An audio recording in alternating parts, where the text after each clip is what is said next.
The fact of the matter is, whether you've been in network marketing for years or just a few days, your family and friends have seen your opportunity and your phone is, as we call it, burnt. If you're anything like me, that's a scary thought. So the big question is, how do entrepreneurs like us, who love the network marketing profession, who no longer want to be that guy, and are tired of convincing people during uncomfortable let's get coffee meetings where they say, what's this all about? How do we market in a way that aligns us with our dream clients and expands our network of upfront and transparent professionals, allowing us to get our time back, our families back, and gain a real passive asset? People like us who value impact over income, we deserve to see our visions once and for all. Join me in this podcast where we'll uncover just how to do that. My name is Eric Sablon. Welcome to Burnt Phone Marketing. What's going on, guys? Eric Sablon with Burnt Phone Marketing. I'm here interviewing Khalid Hamir, who's been in the industry since he was 18 years old. So think about this. The minute he turned 18, he pretty much signed the documents to get into network marketing. So he's had amazing success over the last 6 years, and he's just been growing and growing and growing. He's on a huge team. He's got some really good mentorship and really good support. He's out of Canada, so anywhere, like I'm from Alaska, anywhere in the world you can make this happen. So don't be that person that says, oh, I'm different because I'm from this small town or I'm from this place. So just knock down that, knock down that false belief because he's doing it. So I'm actually just going to jump in and introduce Khalid and let him kind of tell his backstory on how he started with network marketing and what he thinks about the profession. Yeah, totally. I remember like when I was super young, I remember one time, I think in elementary school or junior high, my mom came home one day and was like, hey, I started this new home-based business or whatever. And she kind of briefly described network marketing, but then I never heard about it ever again. So then until I was 18, I was 17. And a friend of mine had introduced me to a network marketing company. And I didn't really understand it. He was brand new and didn't really know how to explain it. And I was 17. And then I remember I tried signing up, but it wouldn't let me sign up because I was underage. And then and then I'm like, okay, I'm just not going to do this. And then he kept following up with me for months and months and months, even though he still didn't understand how to do it. I just saw him okay, this is my buddy. He's been doing it for a decent amount of time now. It looks like he's making some money, and he looks like he's been changing in a positive way. And, I've always been that kind of guy. It's just I just feel like doing crazy things, against the odds type thing. I'm just I get anything that I've almost ever done. And to be honest, man, I just saw people who, average people with above average incomes that were living above average lifestyles and people that I just wanted to be around. And that's what my buddy was doing. Right. And so I'm just you know what, I feel like there's some sort of light at the end of this tunnel here. And, I'm just going to kind of go for it. So I kind of jumped in, 7 months later when I was 18 and, didn't really understand anything at all, but kind of just learned as I went. So that's kind of how I got into it and kind of what I saw out of it.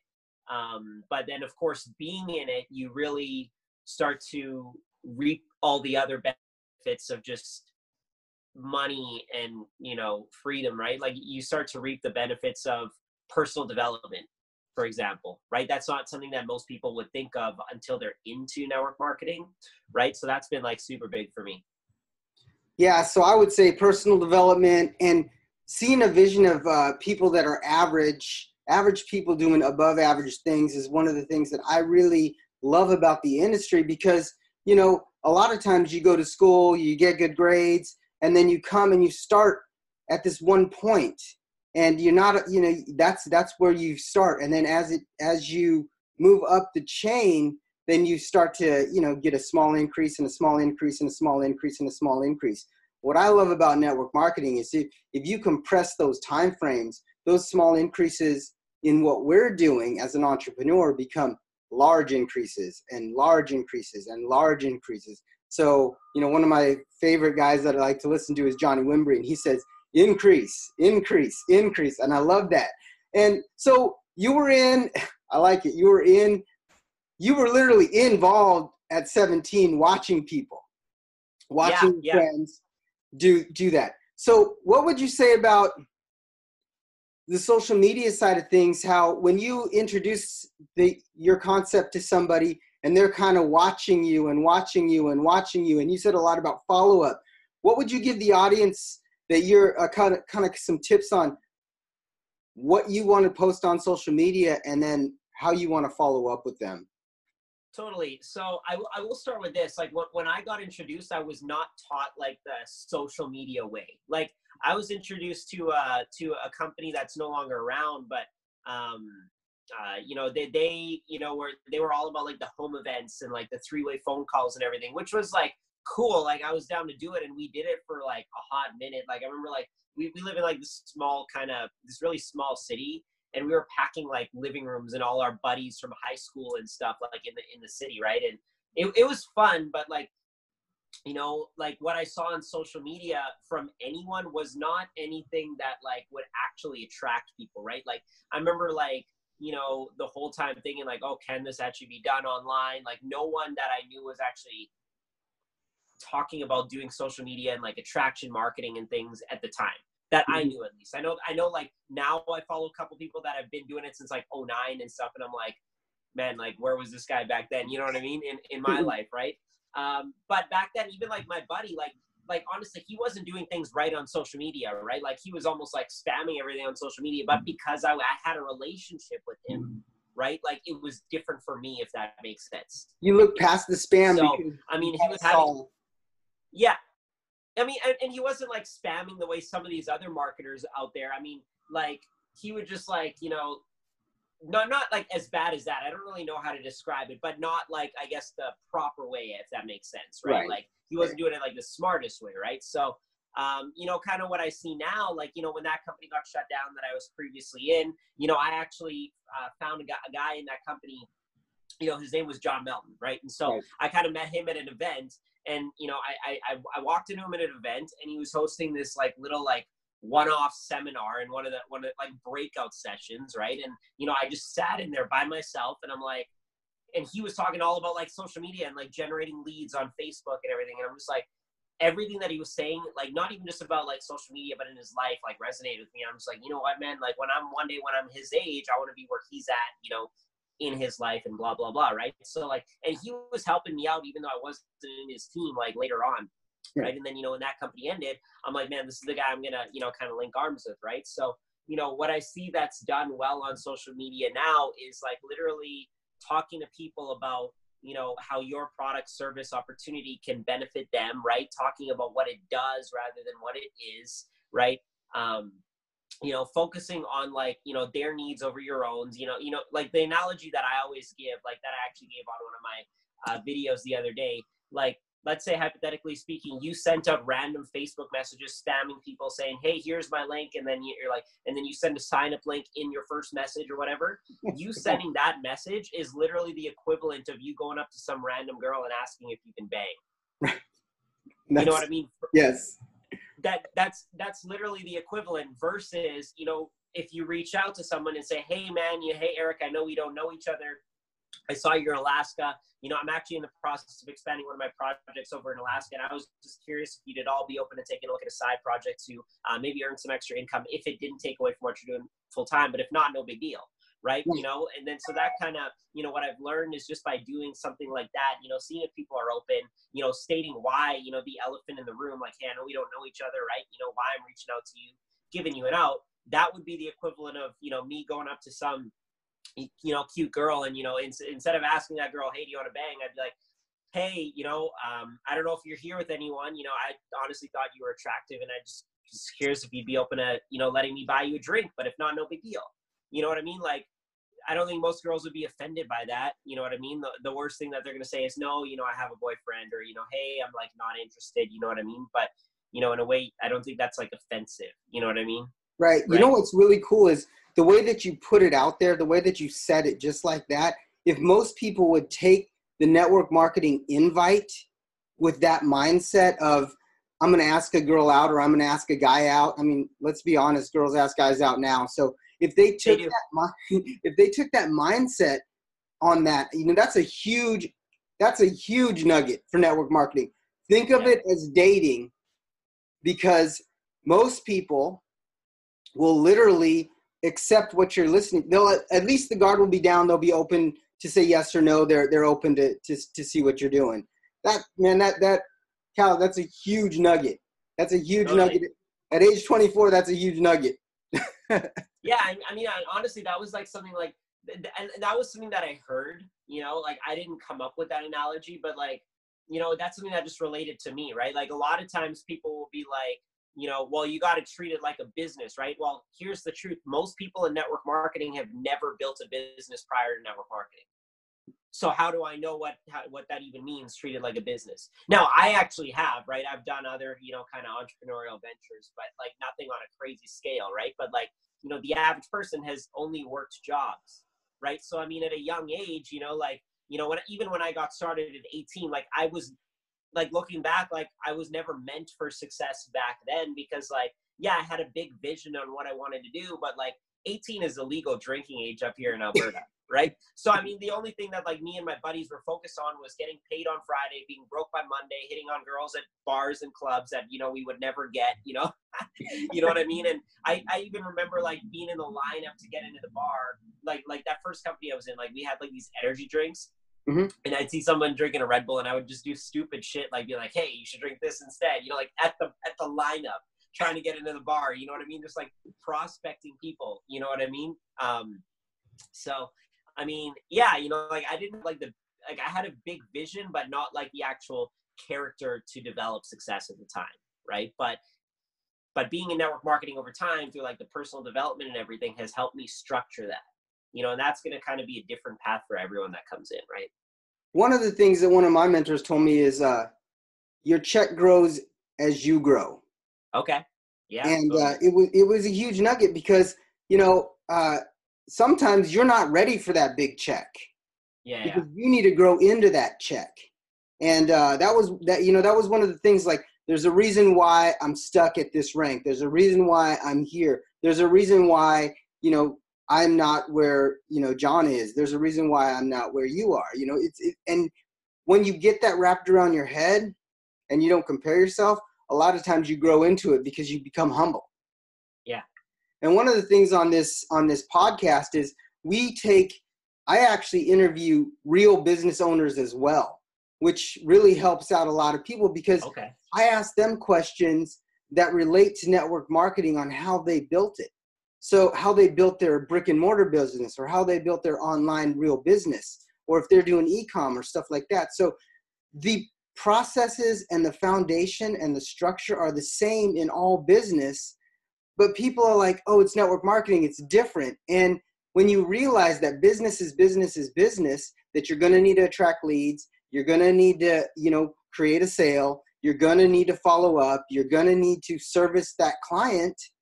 If you think of it as a business like that, then you definitely will know how to run your business. And, you know, that's one of the things that we do here on Burnt Phone Marketing is I take successful business owners and bring them into here so network marketers will understand that a lead is a lead and a click is not, all clicks are not made the same. Let's just be honest. All clicks are not made the same. And man, you've had some huge nuggets.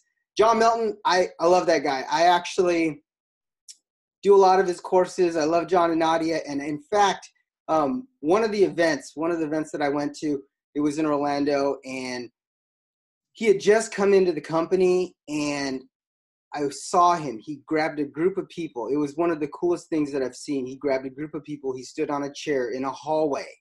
And I always tell people that at events, the hallways and the corridors are where you get the biggest and deepest nuggets. That's where you find gold. And I saw him on a chair, and he had his group, and he's just telling them and launching and casting this future-based cause and casting this vision. And I was like, man, one day I'm going to be on that chair doing the same thing in a small little tiny room outside of an event. And I just can't wait to do that. And I was like, man, this is so cool. Like that nugget, if you're not looking for it, you're never going to find it. And that was one of the big things. So another thing, since we're talking about events, give me 2 books you're reading right now or that you'd recommend to the audience. And then what events are you attending this year? Totally. So, I mean, I always recommend I'm assuming the majority of the people that kind of listen to this are already like into personal development and everything. So like, and like any of my, like anyone that I know outside of, this kind of realm, I always tell them like, Think and Grow Rich, How to Win Friends and Influence People, Magic of Thinking Big. I always tell them those kinds of books, right? And I mean, I'm assuming if you're listening to this podcast, you're probably aware of those. So I'm not really going to go into depth about those, but I mean, those are staple books that I will say that I come back to, right? Because it's like, those, and like, I'm not sitting here telling you to read it. I'm assuming you have, but I'm telling you to like come back to it, right? Because study it, right? Like I remember I met Bob Proctor in my first company, like the first company I was in. Lo and behold, we actually were in his wife's team. So at events, like we would get like private one-on-one training with him and everything, and it changed my life, right? Wow. And so that's where I kind of learned all about visualization, law of attraction, all that kind of stuff, right? And so, he's read Think and Grow Rich every single day for like the past 56 years. Like not like front to back, but just right. like certain parts of the book, right? Like right. It might be for like, because remember he always used to tell us, okay, so you got to read this chapter on desire every day for the next 90 days. And we would have like little, contests like that, right? Little homework pieces like that, right? And then we'd have like a team webinar, with him talking about it, right? But I will say, The War of Art has been a great book. It's all about resistance and, doing it anyways type thing, right? That's been a great book. Stephen Pressfield wrote that one. And The Monk Who Sold His Ferrari by Robin Sharma was actually like, that was a cool book too. It's about, leadership development. I don't want to ruin it for you because it's just like, it actually tells a story, but it's like a personal development story, if that makes sense. So, but that's a really, really good book too. And so interesting title too, that made me want to read The Monk Who Sold His Ferrari. I wrote it down. I literally wrote it down. So I'll put that in the show notes. So everyone can want to link to The Monk Who Sold His Ferrari. Yeah. So, and basically, I guess, like, in a nutshell, like, I guess if I was to give about that book, like, you watch that show Suits? My wife does. Okay, so you're aware of it. So, like, Harvey Specter from Suits, right? So, basically, picture, like, some really, really successful lawyer in New York City, but, like, way unhealthier than Harvey Specter. It's like, Harvey's pretty good, but, like, way unhealthier, like, way more overweight, drinking every night, all that kind of stuff, but has all the material stuff. And, eventually something happens in his life. I'm not going to ruin it, right? But then he ends up, traveling to, like, the Himalayas in India by accident, right? And then by accident stumbles upon, like, the monks and their lifestyle. And, they kind of teach him all about the mind and how powerful the mind is, right? And they really go into depth on the fact that the brain is the only organ that actually named itself. That's true. Right. So they start teaching him a bunch of stuff about like the mind, and he shifts completely. And then he comes back a few years later and no one even recognizes him. He looks like 20 years younger, like complete 180. And he has like all this knowledge, and his purpose then is to come back and serve the rest of the world with that knowledge. Right. So. Wow. That's a powerful book. We're going to put that in the show notes. People are going to be reading that book. Totally. All right. So you've been in the industry for 6 or 7 years. And I like to ask this question. The day you signed up, 18 years old, you'd been pre-framed for 6-7 months, literally, that this is the lifestyle that other people are doing. This is how I want to do it. What advice would you give yourself, knowing what you know now in the industry? What would you give yourself the day you filled out the application, clicked I'm in online, however you enrolled? What would be, 2 or 3 tips that you'd give the audience that maybe are just now signing up or pushing the refresh button or doing something different? What would be 3 tips that you'd give them? 3 tips. Okay. So the first one I actually did, and that was just get into action right away, like not trying to be perfect, right? Some people, they'll come in or they'll look at something and be like, I need to know everything before I get started. I need to make sure I'm have people who are going to join me before I join, right? I need that kind of like assurance. Like I didn't actually have it. I kind of just had the mentality that I'm probably going to make mistakes along the ways anyways, right? There has never been one successful person in network marketing, let alone any other industry, that has walked on stage and that has not talked about some sort of mistake that they've made. You know what I mean? Right. So, so I remember like, I was like prospecting people right away. Like I didn't have the best invite at all. Like I was just going up to my friends and saying like, hey, like I got this really cool thing that, I'm doing now. Like you have to watch it. Like that's, that's all I was saying. And is that the best way of saying it? No. Right. But I mean, I was saying something, right. And that's way better than, and I was getting because I had good relationships with all my friends and everything. Right. Like I was getting their eyeballs on it. Right. Versus me just like not saying anything and then waiting and buying all these courses and learning the perfect script. And then you sound like some freaking robot, you know, when you talk to your friends, and then your friends are like, who are you? You know what I mean? Like, I remember like some of my friends, I was even saying, guys, there's this energy drink. I'm going to promote it. We can mix it with vodka and pre-drink before we go to the bar. And they were like, I'm in. You know what I mean? So, you know what I mean? So like, I was just saying something, right? And not being perfect, right? So that's the first thing that I would say.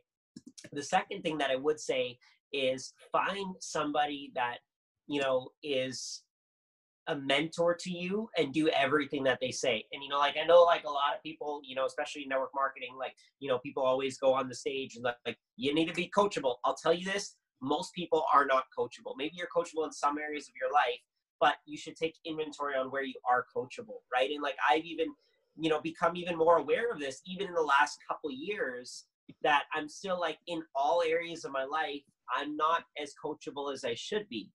You know what I mean? Like, I remember, I remember, I guess one example that I can give you is, so I full-time, I'm actually finishing my culinary arts, I guess, like, education, right? So like I'm a sous chef right now at a casual fine dining concept, right?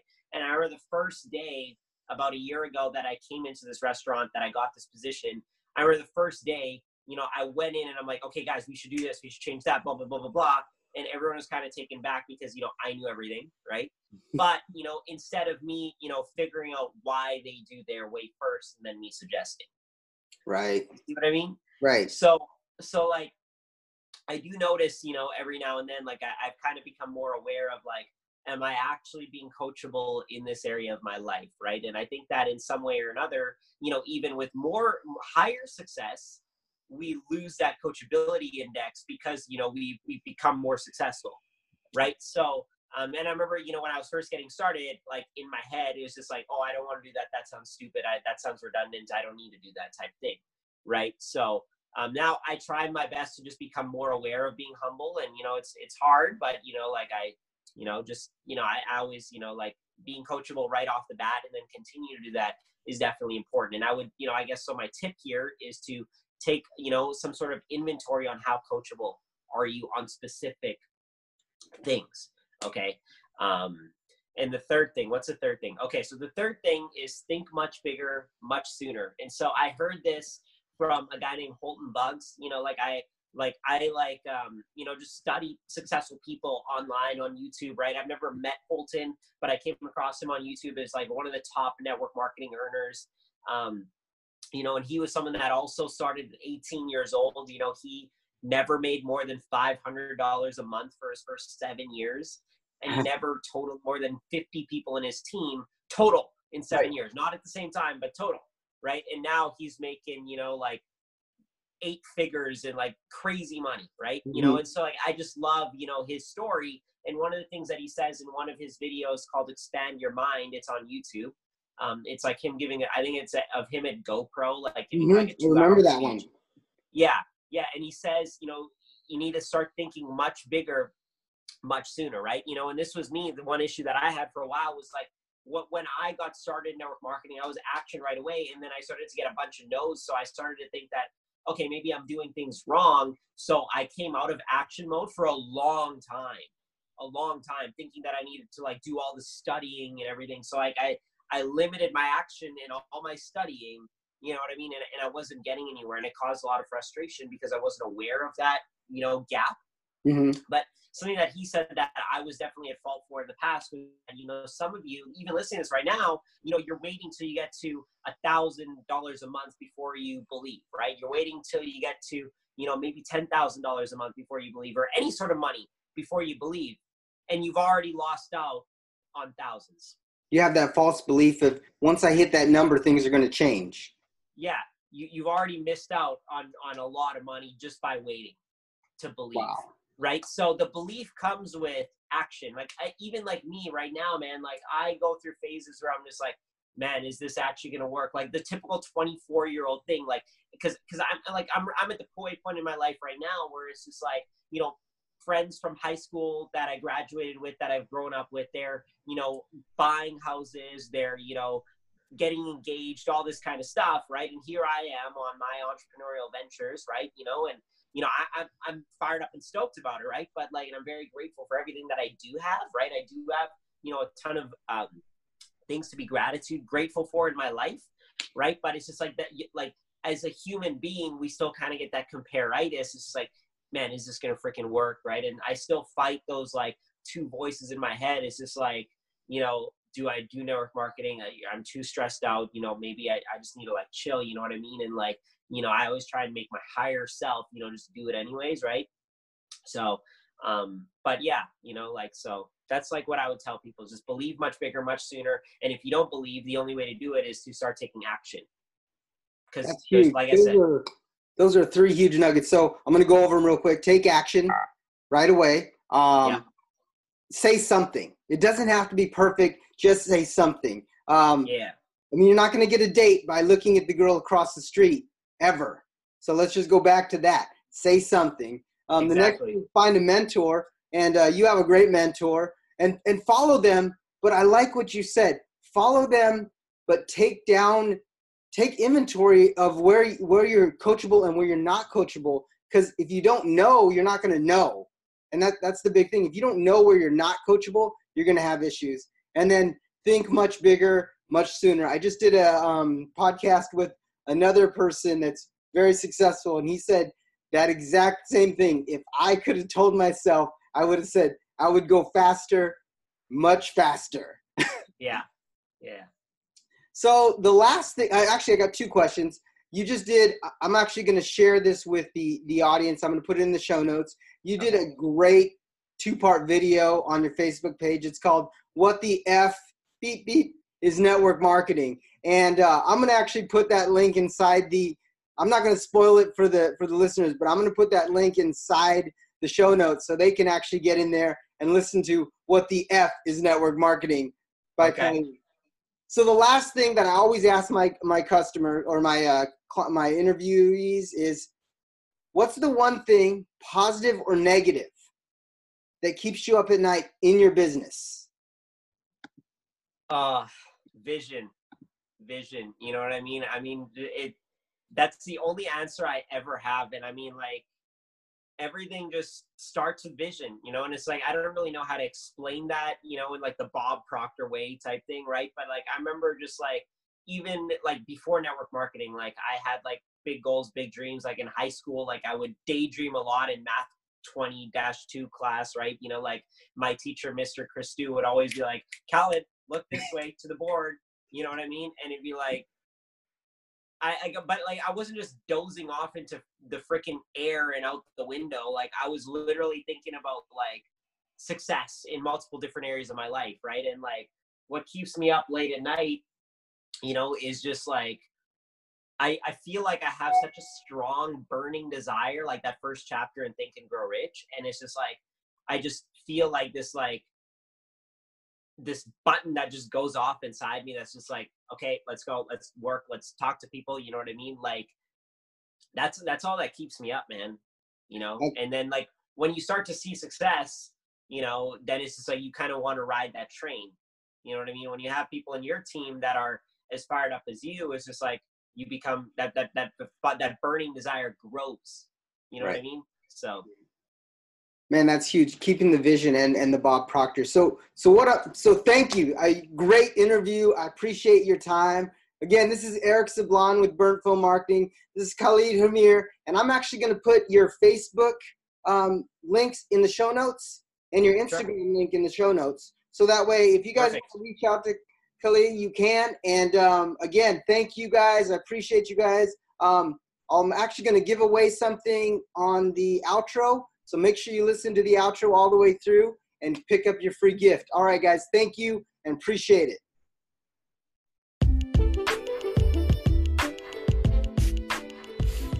I know that network marketing can be tough sometimes, being that outcast, seeing that vision that nobody else sees. So what I did for you guys is I put together a summit of some of the top income earners in network marketing for free at www.burntphonechallenge.com/summit.